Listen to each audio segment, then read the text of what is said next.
પથ્થરમારો કર્યો હોવાની ઘટના બનાસકાંઠામાં અંબાજી પાલનપુર બસ પર આ પથ્થરમારો કરવાની ઘટના સામે આવી છે।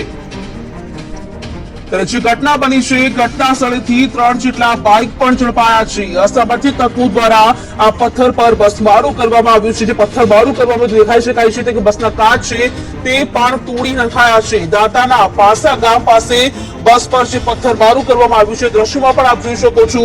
અસામાજિક તત્વો દ્વારા જે પથ્થરમારો કરવામાં આવ્યું ત્યારબાદ આ જે બસ છે તેના કાચ પણ તૂટી ગયા છે। બનાસકાંઠામાં અંબાજી પાલનપુર બસ પર પથ્થરમારાની ઘટના સામે આવી છે। પોલીસ પણ પહોંચી ગઈ છે।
અમારી પાલનપુર ડેપોની બસ અંબાજીથી પાલનપુર આશરે 3 વાગે ઉપડી અને પાલનપુર જઈ રહી હતી ત્યારે ડાબાવાળી વાવ નજીક અસામાજિક તત્વો 2 બાઇકો લઈને ઊભા હતા અને પથ્થરમારો કરતો આશરે અમારી બસને 25 થી 30 હજારનું નુકસાન થયેલ છે।